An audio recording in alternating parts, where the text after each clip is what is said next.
Hola Norma, buenas tardes, qué gusto saludarte, qué bueno que llegaste temprano. Pues el día de hoy vamos a hacer un repaso porque ya del viernes, si Dios quiere, al lunes va a ser el examen parcial. Entonces vamos a necesitar dar un pequeño repaso para que les vaya muy bien en su examen. De todas maneras, usted es muy aplicada, va muy bien. Cumple con todas sus tareas, todas sus clases síncronas, entonces no creo que tenga problema, pero vamos a ir viendo algunos de los puntos importantes de, de lo que es la clase mientras llegan los demás eh, que vayan entrando a la clase. Vamos a ver. Bien. Pues vámonos desde el principio del curso, Norma. No sé si te acuerdas que empezamos con lo que es la clasificación de las empresas. Y hablábamos que era según la cantidad de trabajadores, que eran micro, pequeña, mediana o gran empresa. Pero estos dependen del número de trabajadores que tenga cada empresa. Recordando que la micro tiene entre 1 y 4 empleados, las pequeñas entre 5 y 49 empleados, la mediana entre 50 y 199 y las grandes más de 200 empleados. También veíamos la clasificación según su actividad comercial y estas se dividen en extractivas, comerciales, financieras, industriales y de servicios. Las extractivas, acuérdense que platicábamos que era aquellas que se dedicaban a la explotación de los recursos naturales renovables y no renovables, como la minería. Las comerciales, que eran las que se abocan a la compra y venta de productos ya fabricados, las financieras, la cual su función es brindar servicios financieros como los bancos o las casas de empeño. Las industriales, aquellas que transforman la materia prima en energía para elaborar productos que serán utilizados en la industria o el consumidor final. Aida, buenas tardes. Y las de servicios, que son aquellas que, como ya mencionamos, que son las que nacen para cubrir las necesidades puntuales. Como por ejemplo, la educación, la salud, el transporte, el turismo, etcétera, etcétera. Qué alegría que ya vayan llegando. Para los que van llegando, buenas tardes, vamos a hacer un pequeño repaso porque del viernes al lunes vamos a tener nuestro examen parcial. Entonces estábamos viendo los tipos de empresas. Ahora, también podemos clasificar las empresas según la procedencia del capital. En el caso de la procedencia del capital, las podemos clasificar en tres: empresas privadas, las públicas y las mixtas.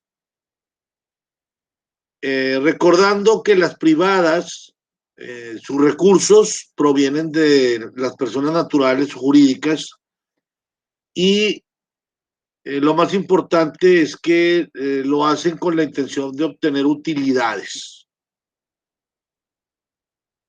Las públicas, los recursos son aportados por el Estado, por el gobierno, para ofrecer servicios a las comunidades.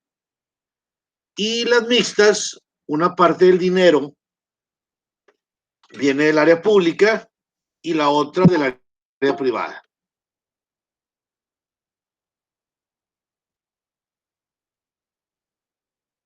Ahora, También podemos clasificar las empresas según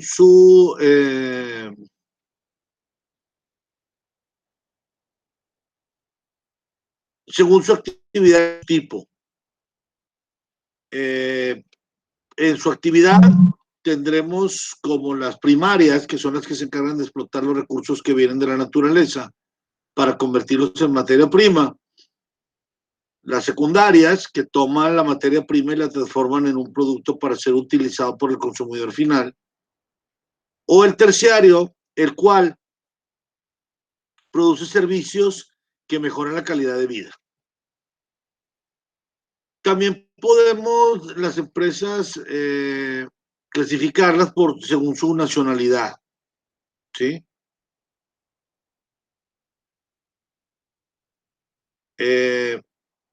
Y estas son 4. Las nacionales, las cuales realizan actividades económicas dentro de su país de origen. Las regionales, que se establecen en una parte específica del país, en una región. Y las pequeñas, normalmente estas son pequeñas, medianas.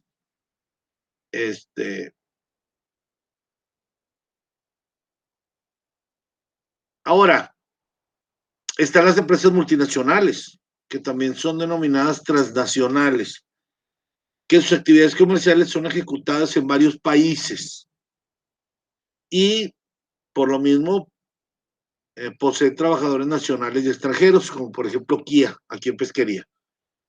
Y para terminar, las locales, que su actividad se realiza en un entorno cercano o en un territorio muy pequeño, local, como pueden ser las panaderías, las tiendas de ropa, etcétera.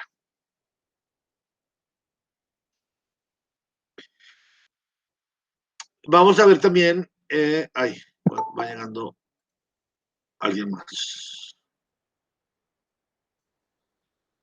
También vimos por ahí que la empresa se trata de un conjunto de factores productivos, tanto humanos, técnicos y financieros, que organizados y coordinados por una dirección, se dedican a la producción de bienes y servicios para su posterior venta en el mercado, con el objetivo principal de obtener un beneficio, pero siempre actuando bajo condiciones de riesgo. Acuérdense que en un negocio siempre va a existir el riesgo, si te va bien, si te va mal, etcétera, etcétera. Y que el empresario es la figura que adopta las decisiones generales de la empresa, es el que planifica los objetivos a conseguir y diseña los medios para alcanzarlos. Y también dentro de sus funciones está delegar decisiones operativas y es el que posee una visión de conjunto de la empresa.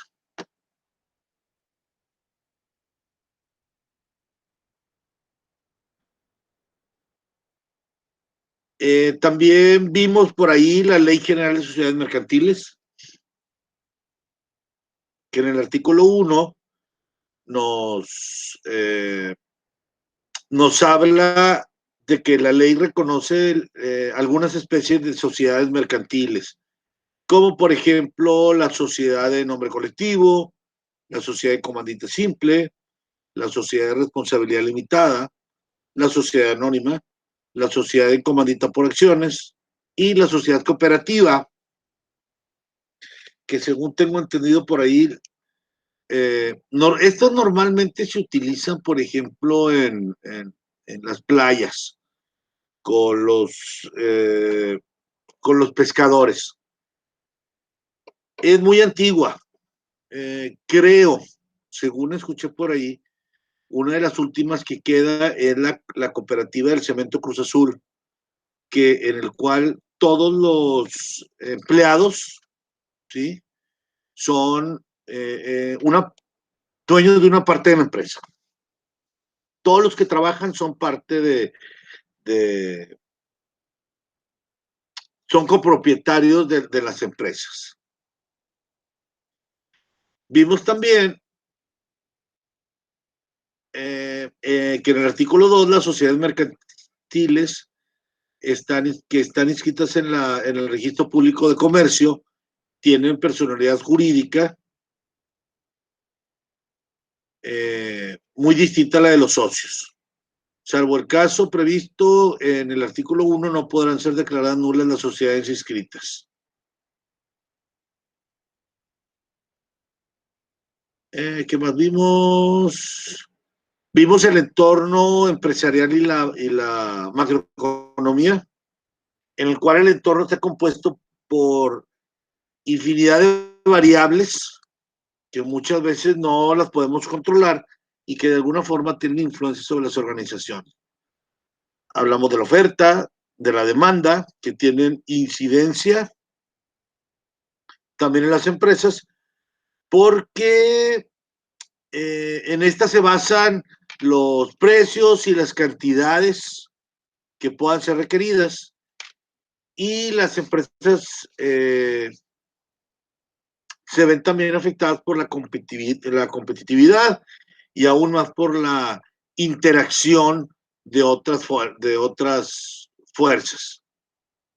Siempre hay que contar con innovaciones y tecnologías de primera, de punta, para ser grandes competidores en el mercado y cumplir con las leyes en cuanto a lo político, lo legal, lo cultural, y recordando que las variables macroeconómicas son vitales y abarcan desde lo nacional hasta el entorno internacional. Y es ahí donde empiezan a surgir la competitividad de sectores empresariales.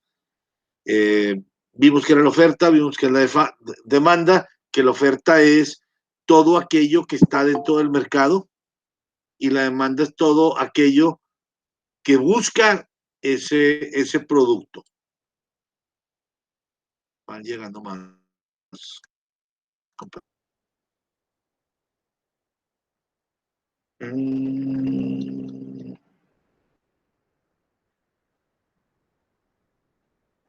Ok, eso fue parte de lo que vimos. También vimos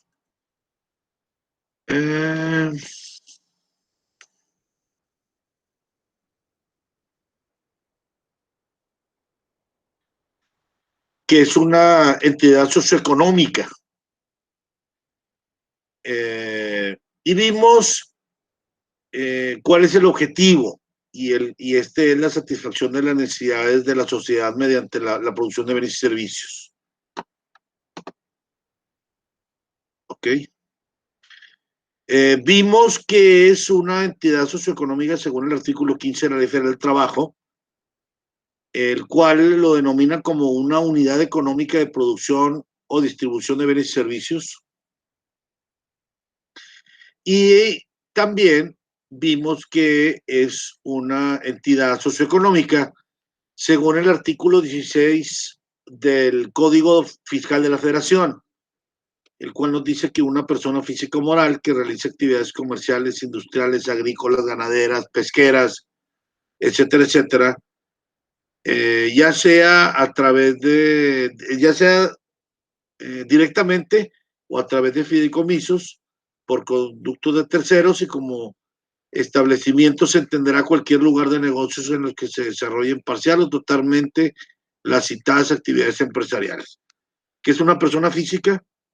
Una persona física con actividades empresarial es una persona, es un ente singular, es una sola persona que se dedica a hacer comercio, y una persona moral es una empresa constituida en la cual se dedica a realizar actividades empresariales.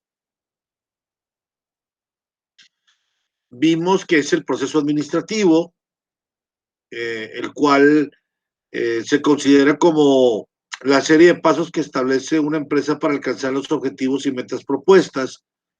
Vimos que es una fase, el cual es una de las partes en que se divide un programa de información para su mejor almacenamiento y operatividad. Vimos que es una etapa, la cual es la realización sucesiva de algo con lógica interna. Vimos lo que es un elemento, que es cada uno de los objetos que integran un conjunto.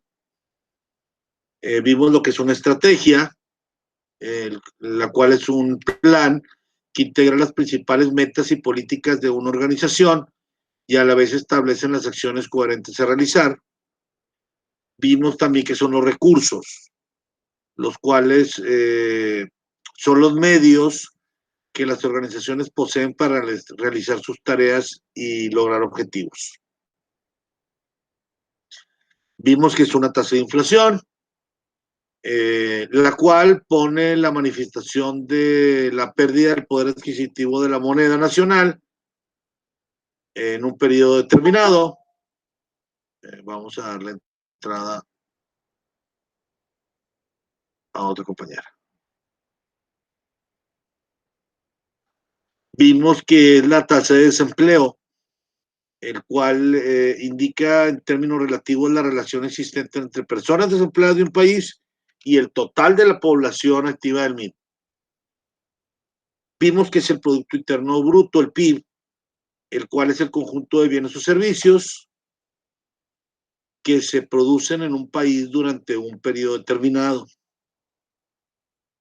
Vimos también que es la renta nacional, la cual es una magnitud económica que está compuesta por todos los ingresos que reciben todos los factores productivos nacionales durante un periodo, descontando los bienes y servicios intermedios que se han utilizado para producirlos.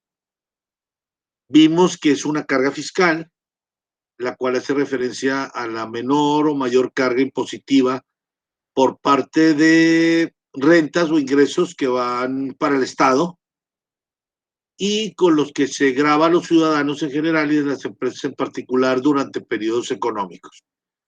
El IVA, el ICR, entre otros, que son los más conocidos por nosotros.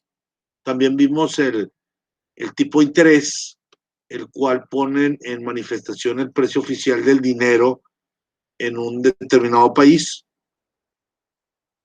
Vimos también otros aspectos como el ahorro nacional, el cual es la parte de la renta nacional que no se consume inmediatamente, ¿sí? De hecho, como su nombre lo indica, es la acumulación de las rentas presentes que posteriormente se pueden convertirse en impuestos. También vimos lo que es el consumo nacional, que es la parte precisamente de la renta nacional que se gasta en el mismo ejercicio económico en que se genera. Gracias a este consumo, mantenemos vivas las actividades empresariales.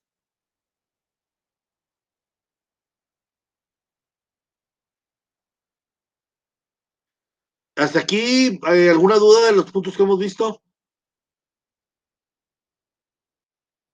Verónica, Liliana, Rocío, Silvia, Normita, Aida, Gaby. Yo todo muy bien, muchas gracias. Ok. Yo también, maestro, todo bien, gracias.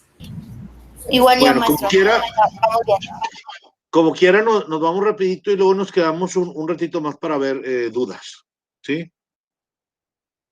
¿Qué otro tema vimos importante y que investigamos durante este periodo? ¿Se acuerdan que hablamos de los recursos humanos? Bueno, pues vimos dentro del reclutamiento de recursos humanos cuáles fueron, perdón, cuáles son las fuentes de reclutamiento internas y externas. Y las internas son aquellas que utiliza la misma empresa en su interior para poder allegarse recursos humanos que pueden cubrir las vacantes requeridas. Dentro de la misma empresa. Claro, son los mismos empleados que dicen, ¿sabes qué? Te voy a subir de puesto porque hay, esta vacante queda cubierta, entonces tú la vienes a cubrir, ¿sí? y muchas veces se hace por concurso de la plaza o por el puesto. Muchas veces se hacen convocatorias públicas en el interior de la misma empresa. Muchas veces por la promoción de algún empleado que sube de puesto. Otra por transferencia de algún empleado. Muchas veces mandas a un empleado a Saltillo, ¿sí? Para que compre una vacante allá. O el otro por el inventario de recursos humanos de la empresa, por toda la gente que tienes que dice la vamos a subir. Y las fuentes externas son aquellas en las que se utilizan medios externos de la empresa para poder cubrir una variante. Las del outsourcing. Exactamente. Si permitan.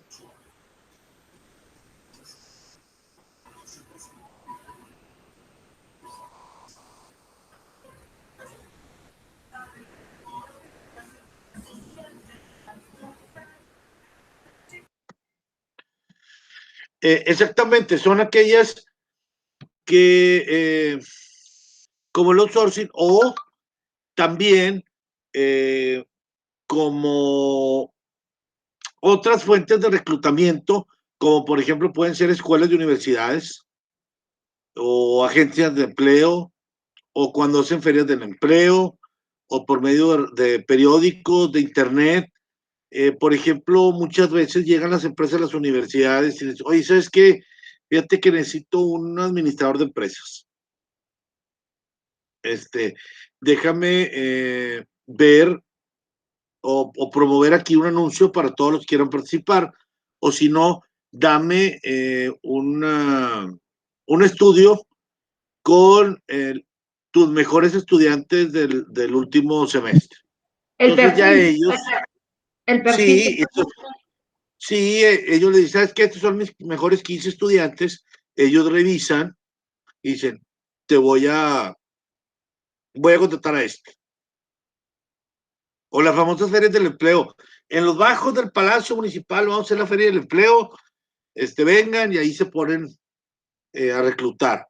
O los anuncios en el internet, o en los periódicos, o en algunas revistas, donde sabe que necesito empleo, y esas son fuentes externas.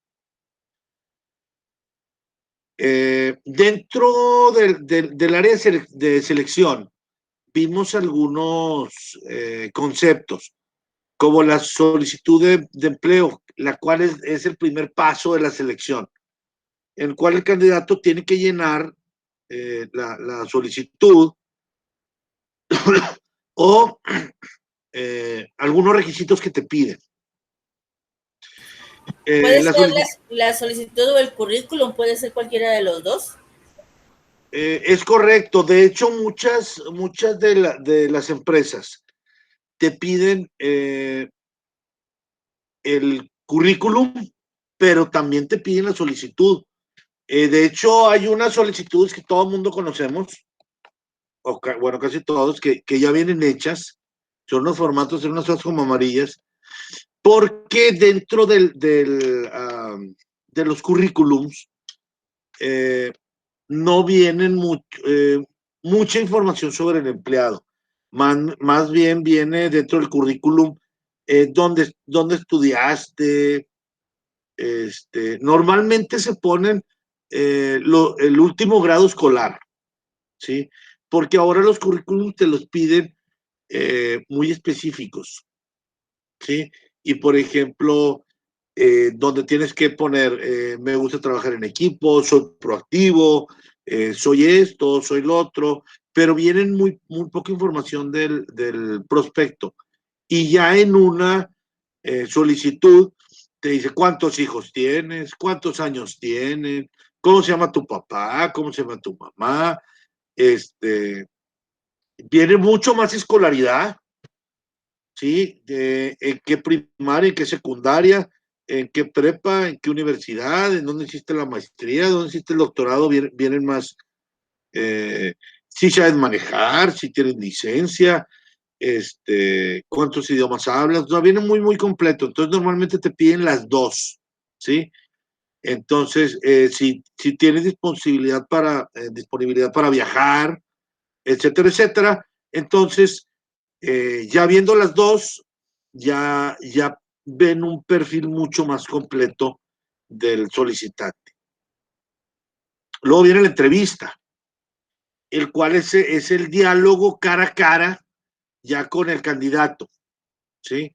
De hecho, es uno de los pasos más importantes de la selección del personal, ya que mediante ella es posible obtener mayor información acerca de la personalidad de la persona, el desenvolvimiento y establecer la congruencia con los datos de la solicitud. Muchas veces en la solicitud o en el currículum pones algo y pues muchas veces no es tan cierto. Ya en la entrevista te das cuenta. Y aparte, es muy importante porque cuando yo trabajé en el Departamento de Recursos Humanos, te das cuenta de cómo son las personas en muchos aspectos. Desde el momento de cómo viene, si viene vestido limpio, si viene con... Sí, algo bien importante en lo que yo me fijaba, y siempre le digo a mis alumnos, sobre todo cuando me toca la clase de recursos humanos, muchachos, cuando vayan a pedir un trabajo, es bien importante porque increíblemente nos fijamos en el calzado de las personas. Sí. No buscamos que sea un zapato nuevo, sino que sea un zapato limpio. Porque muchas veces, ya dentro de la empresa, los que estamos trabajando ahí, nos damos cuenta, yo por ejemplo me di cuenta que como iban los empleados a trabajar y traían su calzado, así eran en su persona. Exacto, refleja eso, ¿verdad? Entonces, exactamente, también por ejemplo, cómo tienen sus manos, si tienen las uñas cortas, si tienen las uñas limpias, las manos limpias, ese tipo pequeñito de aspectos. De hecho, fíjense que les voy a platicar que decía una tía, cuando éramos jóvenes nos decían, muchachos, cuando se quieran casar con una muchacha, lo primero que tienen que hacer es ver en las manos, porque como tienen las manos, ella es en su persona. Exacto. No sé si en realidad sea cierto, no. Digo, nunca me fijé en las manos, a lo mejor por eso me divorcié, ¿verdad? Pero sí, hay muchos detallitos que te hablan de su personalidad. De la persona. También sí, miren, por ejemplo, en lo que era publicidad, increíblemente, muchos de los mejores publicistas que me tocó a mí contratar eran chicos con una personalidad muy, ¿cómo decirles? Sí, con cierto tipo de peinado medio psicodélico, muy como medios punks, ¿sí? Pero ellos eran muy buenos en lo que hacían. Entonces muchas veces ya cuando ves a alguien con cierto estereotipo como que ya te vas inclinando. Por ejemplo, si vas a contratar a un director y te llega en pantalón de mezclilla, vas a decir, híjole, pues. Tiene también mucho que ver eso en la entrevista. También cómo se desarrolla el lenguaje que utiliza, ¿sí? Dependiendo el puesto que vayas a tener. No es lo mismo el lenguaje que va a tener un tornero al que va a tener un director general. Maestro, ¿sí? Pero también yo me fijaba cuando me hacían entrevistas, es que aparte de que te checan de arriba abajo, te escanean de arriba abajo, cómo vas vestido. Básicamente se fijan en que vayas de vestir. No de vestir de que vayas de falda y medias, sino que vayas totalmente de vestir, incluyendo zapato. El calzado es muy importante, como usted decía. Yo checaba mucho esas entrevistas que hacían, siempre éramos dos personas, la que entrevistaban y yo. Y siempre el zapato primero. Me quedaba yo y despedían a la otra por el calzado. Porque siempre yo usé toda mi vida zapato cerrado. Fíjate, Norma, que hay muchas empresas, no voy a decir nombres, que se fijan también mucho en los tatuajes. Digo, yo no tengo nada en contra de las personas que se tatúan, ni mucho menos, y ahorita está muy de moda, pero hay empresas que son muy estrictas y que a muchas veces te hacen exámenes médicos y cuando llega a hacerte el examen médico y tienes un tatuaje ya no te contratan. Entonces es dependiendo la empresa y los No lo hacen porque parámetros. consideran a la persona, valga la palabra, malandra, aunque en realidad sea un perfecto caballero, pero es por cuestión de imagen de la empresa. O sea, al yo contratar a una persona tatuada, me está dando a entender que mi empresa va a caer de prestigio por tener a alguien tatuado que puede representar un peligro para los demás. Pero fíjate que no, es cierto. pero fíjate que realmente no es un parámetro, porque yo conozco gente que tiene tatuajes que son excelentes personas, son muy trabajadores, pero hay ciertas reglas que las empresas te ponen y te dicen, ¿sabes qué? No. Por más chiquito que sea. También sí, es una manera de cuidar la imagen, ¿no? Ajá, a eso me refería yo, maestro.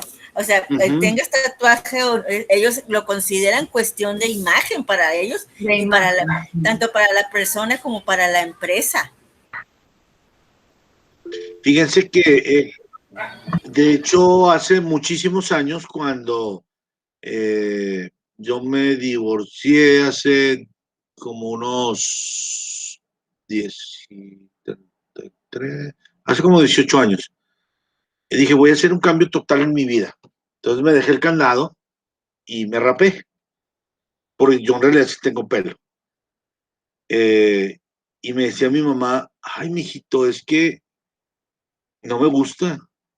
Decía, nada más los reos americanos andan pelones. De hecho, fíjese que hay una anécdota de don Manuel L. Barragán, que fue un gobernador del estado, el cual él vivía, no sé si ustedes conozcan, hubo un hotel muy famoso aquí en San Nicolás, que se llamaba el Granada Inn. ¿Sí lo ubican? ¿El que estaba en el cerro? Sí.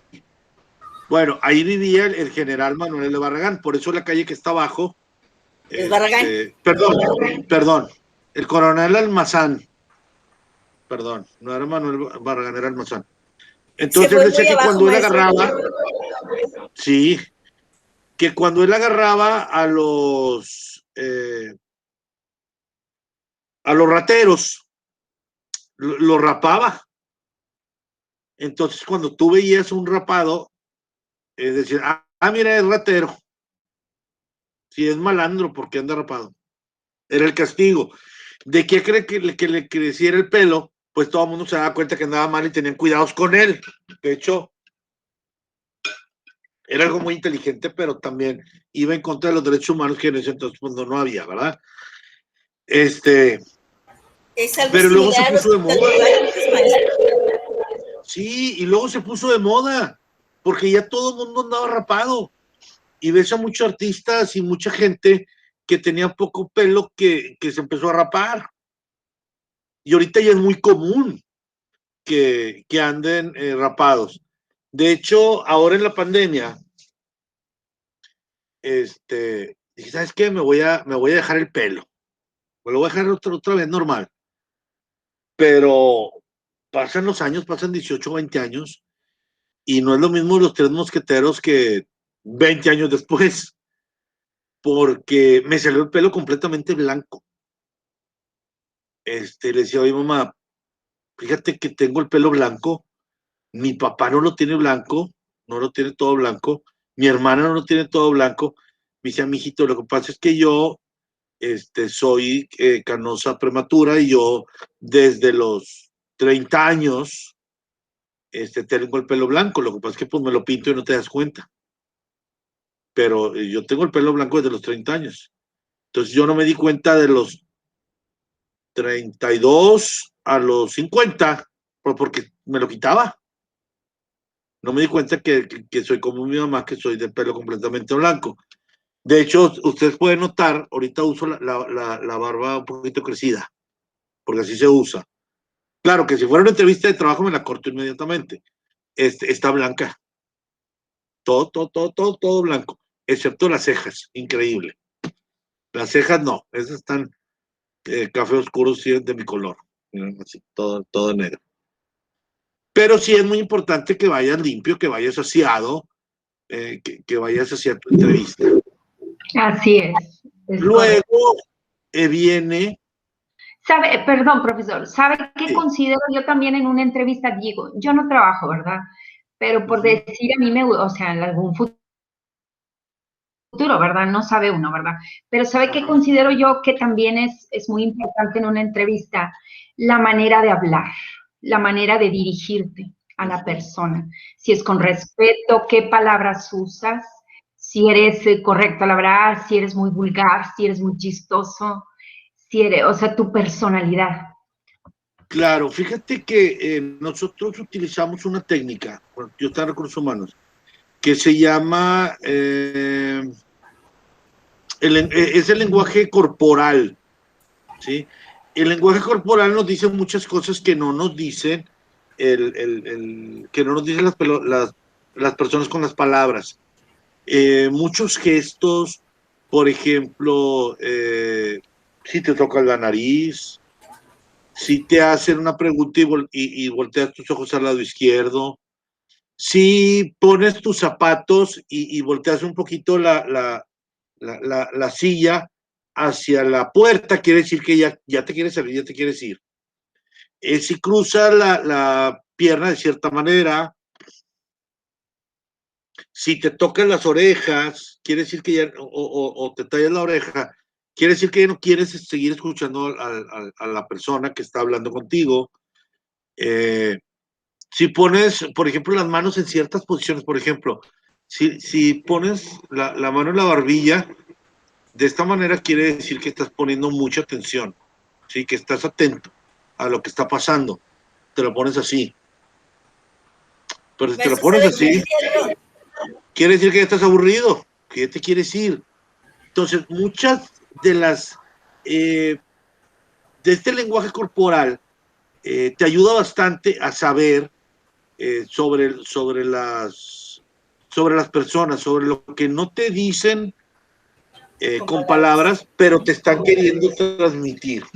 Sí, Normita, adelante. Yo lo que hacía, maestro, en las entrevistas, me sentaba derecha, según yo, pero mis pies, en lugar de ponerlos juntos, los ponía uno adelante del otro y las manos entrelazadas, pero sí veía fijamente a la persona que me estaba entrevistando. En ningún momento volteaba hacia los lados, Fíjate que, sí lo veía. Normita, esto es señal de seguridad, ¿eh? Poner las manos entrelazadas es señal de seguridad y que estás atenta a lo que te están diciendo. Si tú cruzas los brazos, ¿sí? Es señal de negación. ¿Por qué? Porque inconscientemente estás, estás protegiendo tus órganos vitales, por llamarlo así, el corazón, el pecho, lo estás protegiendo de la otra persona. Yo ¿Sí? ponía mis manos entrelazadas, no como usted las puso hacia frente, yo las ponía abajo, pero las ponía entrelazadas y un pie adelante y otro atrás. Siempre los ponía así. Y viendo Igual, fijamente a la persona. igual si te hacen una pregunta y tú volteas y háganlo con las personas de su casa. Luego, si quieren, se las paso. Está bien interesante. Pueden hacer algunos ejercicios. Porque, por ejemplo, muchas veces yo trabajé en asuntos internos de San Nicolás. Entonces, a mí todas las personas que, por llamarlo así, se portaban mal, las mandaban conmigo, como juez, a que yo les pusiera algún castigo. Entonces, cuando yo hablaba con ellas y voltearon hacia la izquierda, dije, me están echando mentiras por el mensaje corporal. ¿Sí? O muchas veces cuando llegaban y llegaban muy agresivos, decían, oye, espérame, o muy acelerados, oye, espérame, vamos a platicar. No vengas con esa actitud porque ya te estás defendiendo, ¿sí? Te estás haciendo de delito. Tranquilo. Y llegar siempre a la entrevista tranquilo, cordial, contestar lo que te pregunten, no hablar de más, no dar feria de más es bien importante, porque muchas veces te agarras confianza y empiezas a hablar de más. Y hablas de lo que nada que ver, ya te sales del tema. Exactamente. Sí. Así es, creyendo que con eso te van a poder contratar. Claro, entonces tú ve y tú contestas lo que te pregunten. Fíjense que a lo mejor han oído hablar de esta persona, del licenciado Pedro Salgado Almaguer. Él fue alcalde de San Nicolás y somos amigos desde muy jóvenes. De hecho, yo trabajé en Profeco y luego, cuando él fue el delegado y luego me llevó a San Nicolás, y él siempre me decía, oye, hay 3 reglas básicas. No te metas en lo que no te importa. A ver, no te metas en lo que no te importa. No des feria de más y no vayas a donde no te inviten. Dijo, si ustedes siguen esas 3 reglas, nunca van a tener problema en ningún trabajo o aquí en su trabajo, ni tampoco en su vida personal. Y es cierto. Y de hecho yo ahora siempre se lo digo a mis hijos, mijito, no te metas en lo que no te importa. Mijito, no es feria de más. Mijito, no vayas a donde no te inviten. Son 3 reglas que se me quedaron muy grabadas de él, que son ciertas. Entonces, tuve la entrevista y lo que te pregunten, ¿sí? Tú responde, ¿sí? Nada más. Luego, muchachas, viene lo que es la contratación, que es el último paso de la selección, en el cual ya vimos que la persona es valiosa, que es confiable y ya firmamos un contrato. Luego ya vienen los exámenes psicométricos, los exámenes de trabajo, luego ya lo capacitas, etcétera, etcétera. ¿Sí? Vimos también otro, déjenme ver por aquí, los tenía según yo acomodados.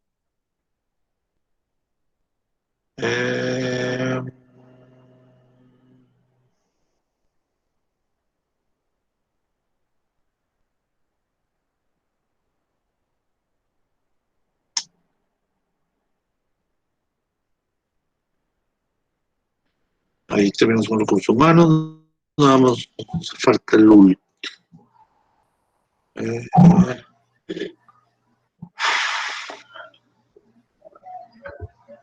Vimos, ¿qué más vimos? A ver si me...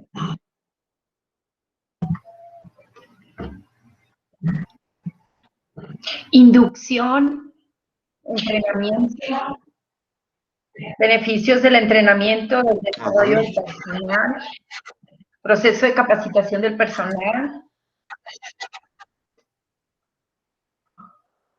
Es correcto. Vimos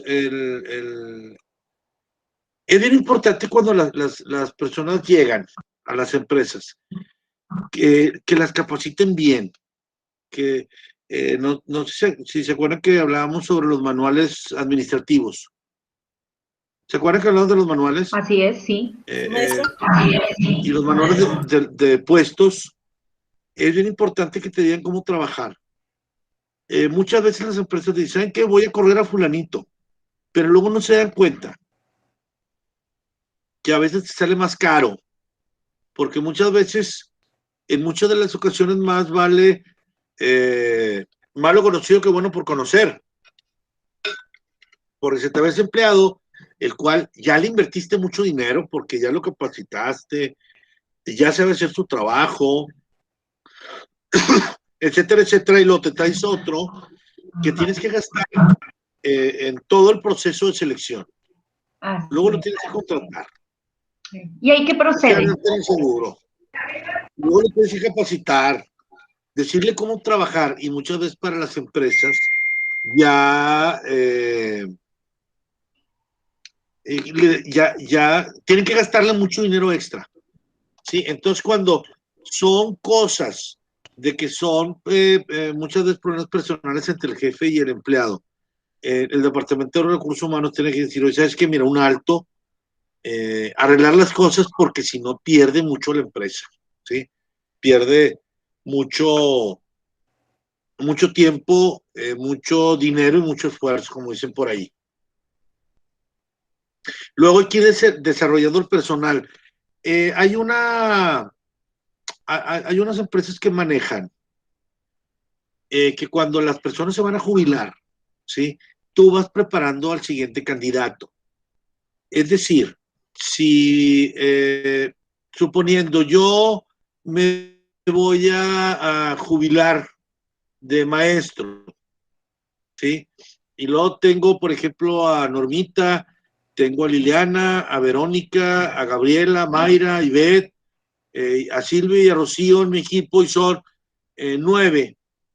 Muchas veces me piden a mí como jefe, ¿sabes qué? Tienes que elegir a una, la que tú veas mejor capacitada y que va a poder con tu puesto de maestro. Entonces yo, por ejemplo, digo, bueno, voy a escoger a Rocío, ¿sí? Debido a su trabajo, muchas veces no lo hace directamente el Departamento de Recursos Humanos, sino el jefe próximo. Luego ya lo evalúan con recursos humanos, entonces dicen a Rocío, mira, ¿sabes qué? Vente para acá. Entonces yo le empiezo a preparar para cuando yo me jubile, ¿sí?